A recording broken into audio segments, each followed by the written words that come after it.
Good morning, and I want to start with this. I'll take a few months back with the COVID. Everybody was an epidemiologist in America, but not really, yet everybody thought they were.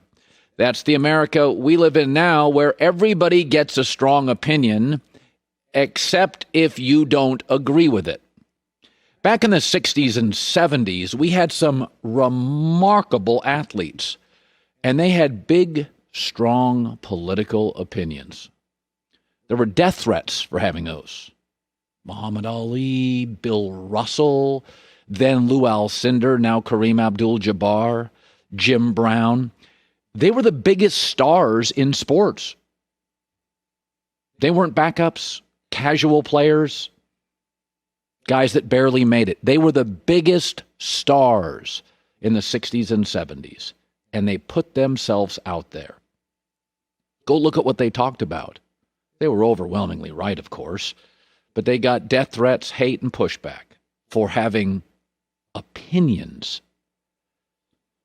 But as sports has become more corporate, better capitalized, with much greater money, fewer superstar athletes want to put it out there. And I will defend them too. I don't think anybody should be forced into political activism or political opinions. Talk about what you know and what you're comfortable about.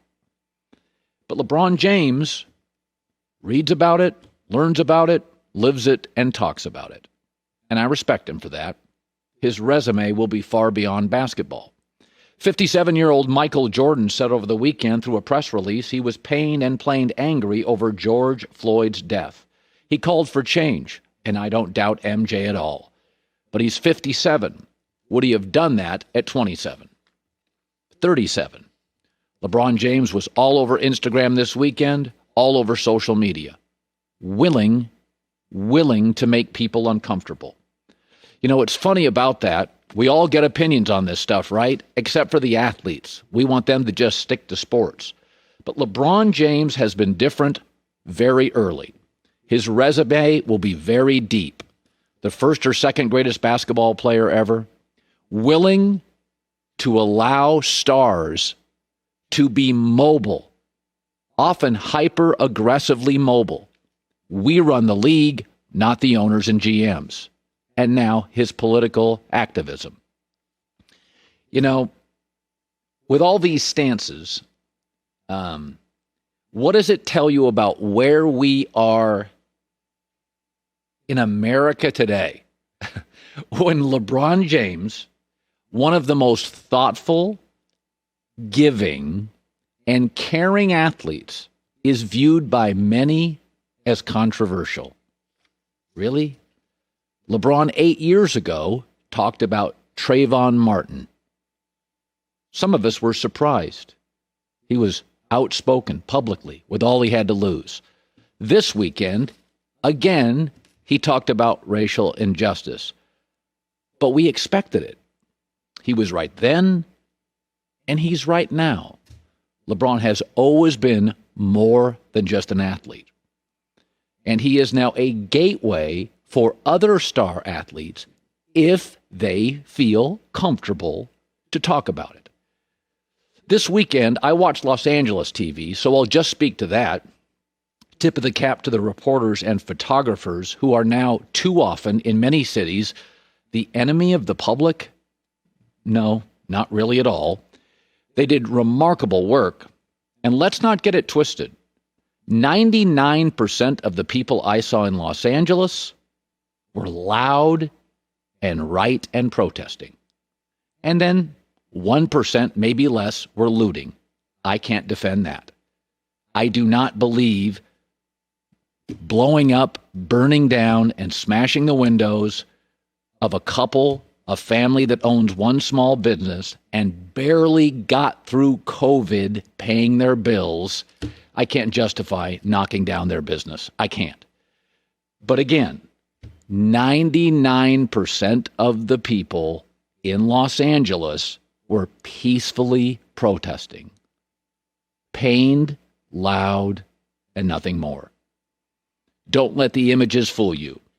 When LeBron James, Muhammad Ali, Kareem, Bill Russell, Jim Brown speak about it, they're right. Not only do they have the right.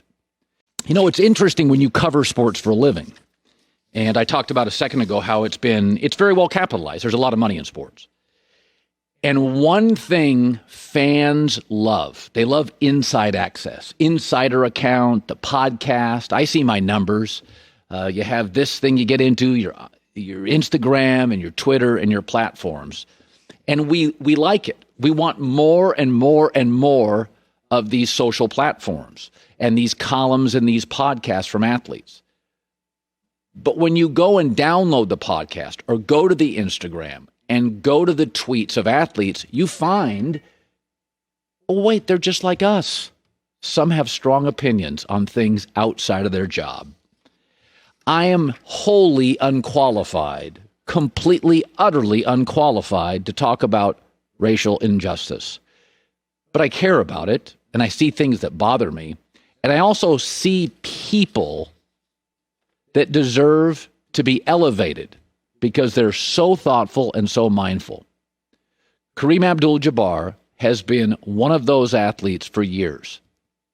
He wrote a column in the Los Angeles Times that I downloaded late last night. I'm just going to read you a paragraph from this. He is not a columnist. He is a former athlete and activist. He said, yes, protests often are used as an excuse for smoke to take advantage, just as when fans celebrate a hometown sports team championship, burn cars, destroy storefronts. I don't want to see stores looted or even buildings burn.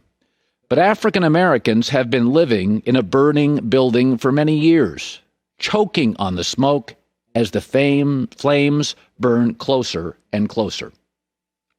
Racism in America is like dust in the air. It seems invisible, even if you're choking on it. Until you let the sun in, then you see it's everywhere. As long as we keep shining that light, we have a chance of cleaning it wherever it lands. But we have to stay vigilant because it's always still in the air. WOW. Wow. We'll talk some sports today. We'll have different guests on to give you perspective. Appreciate Joy and I talked over the course of the weekend. These are difficult times. There are no easy answers. There weren't for 9/11, there's not for COVID, and there's not for racial injustice. There are no easy answers, except, unfortunately, often on Twitter. You talk, you learn, you live, you discuss. You know, it's funny about COVID. About 3 weeks ago, the quarantine was lifted in Los Angeles. And like all of you, I basically got up with my family, occasionally would walk with a mask on, and then I would go to work with a couple people. Joy was not even allowed in the room. I saw your picture from your place on a screen, and then I would come home. So I could read things, but I didn't have much of a perspective of COVID outside of my family. And then I was allowed back to work, I think about 2 to 3 weeks ago. And now there's more people here. And there are people here that don't look like the people in my neighborhood. And I asked them about COVID. And in my neighborhood, I didn't know anybody that had it. That was my reality. And then you ask people in other neighborhoods, often poor neighborhoods, and each one of them had a story. They lost an aunt, a brother, a cousin. You have to see outside yourself. I don't buy into shut up and dribble. I do think athletes deserve opinions. I do also believe I have a right to listen or ignore. But to deny athletes the right to speak, they are so uniquely qualified to speak. Think about this in America. Most pro athletes grow up with very little money, influence, or power. And then they suddenly get lots of it by 27 years old. There are not many professions that happens in America. if you look at what they've faced, what they deal with, what they worked for, what they earned, and what they become, I'm not sure there's anybody in America at 28, 29 years old more qualified to talk about it. Hi, everybody. Thanks for watching. Subscribe here to get the latest from the show. Also, be sure to check out more of the best clips from The Herd or go watch a few segments from other shows on FS1.